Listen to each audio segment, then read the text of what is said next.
We'd like to welcome everybody out to Surprise We Both Love Movies. This week we've got Godzilla vs. Kong. It is streaming exclusively on HBOMax and is in theaters.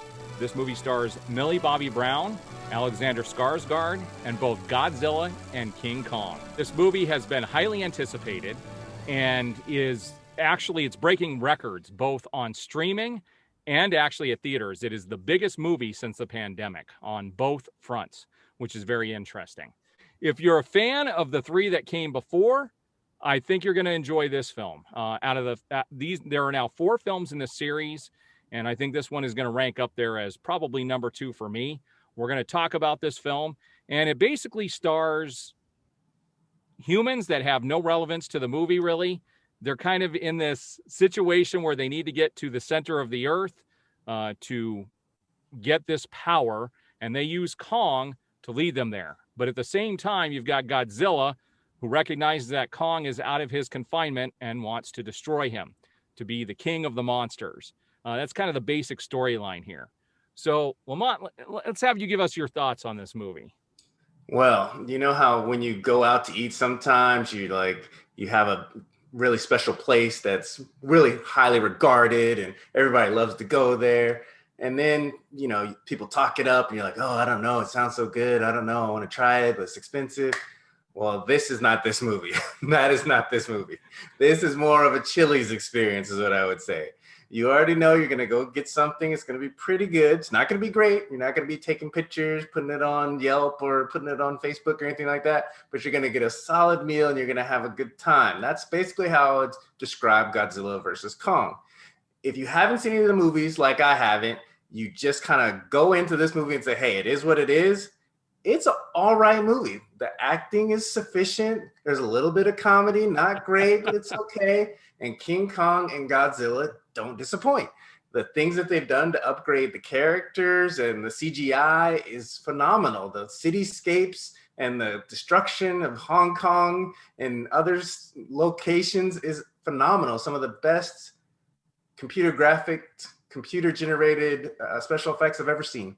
But as far as the story is concerned, that's where it starts to come up a little bit short. It's entertaining, it's an interesting concept, and you really get a different view of King Kong and Godzilla, more so than any other Kong Godzilla movie I've ever seen before.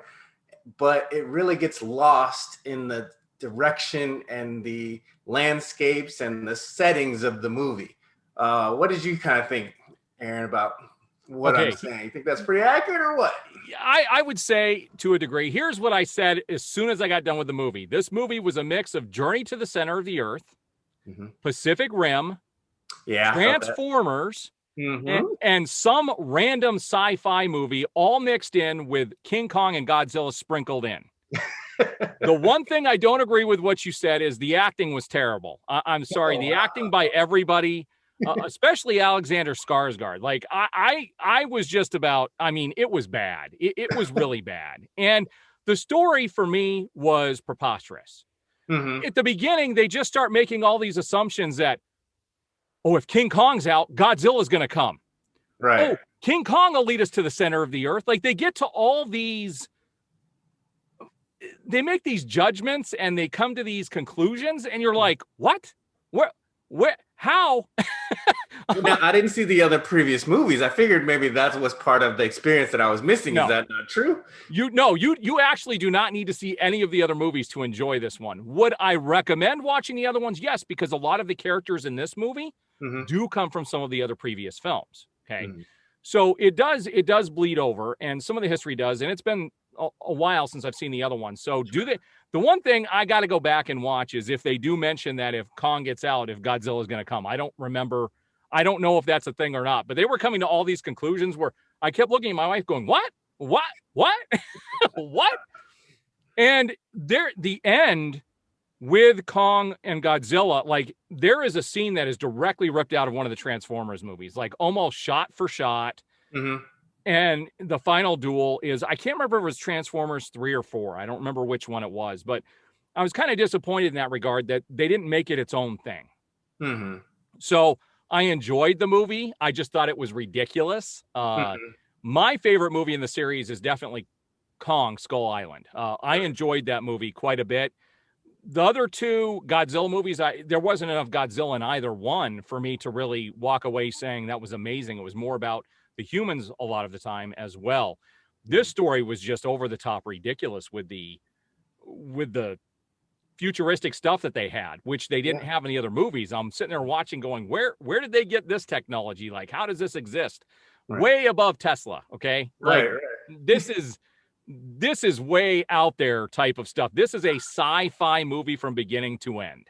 And it is a movie, and you go in knowing that it's just going to be Yes. a visceral experience. You're just going to see what you're on the screen and be entertained or not be entertained. And it held my attention throughout. I was never a minute where you're bored, where you're looking at your watch or anything like that. But the story, just if they spent as much time on the special effects as they did the story, it could have really been something good. Really, I think that you meant the other way around. More on the story as they did the special effects. That's what I mean. Yeah. Yes. Flip that around, spin it. Yeah. Do it again. Yes. The story was just severely lacking, and I just couldn't get past it. It made for a solid movie, but nothing special. You're not missing anything if you don't see it. What was your final score on this movie? Yeah, I'm shocked at how well it's doing. Honestly, there are some people that love this movie, think it's the greatest thing ever. Which I as a person, I've never been a Godzilla fan. But here's where I come. As a movie, I had to give it a 7. That's as high as I could give it, because to me, the story was preposterous. And they spent too much time. Like, literally nothing happens till about 45 minutes into the movie. That's when the first confrontation starts. And prior to that, there's nothing. It's just the humans talking and coming to ridiculous conclusions. So, well, and there's no film score on this. It's not a film by any means. You know who the good guys and the bad guys are. Well, you would hope. And it does have a few twists and turns in there, but it's enjoyable. I will say that it's good for a one-time watch. I don't know. I'll have to add it to my collection just to be the completist, but it's getting the highest marking I can give it is a 7. What was your score on it? I vacillated between a 6 or a 7. Luckily, it had a little bit of comic relief, and the little girl who speaks to Kong, she was pretty endearing, and she kind of brought it from a 6 to a 7 because of how well she did in her role.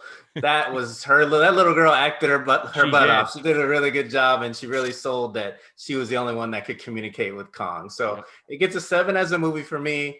No film score either. They had opportunities where they could have, brought a little bit of something extra to the story because it's so grandiose and so large, and it's been around for so long, but they just decided not to, and just to stick to the formula. People will come out and see it, or they won't. So it is what it is. I think we both enjoyed it, but it's not something to write home about. It's not something that most people are going to put in their collections unless they really love King Kong Godzilla. If you love King Kong Godzilla, definitely go see it. You'll enjoy it more than Aaron or I. Yeah. But if you're not, I would definitely be like, catch it when it comes on, when it's on HBOMax at your leisure. Yeah. Well, that's all we have for this week, you guys. Thank you guys for going on this ride with us this week. We are also available on YouTube, Facebook, Audible, Spotify, and the YouTube podcast store. So make sure you check us out, and we'll see you guys soon with our next reviews.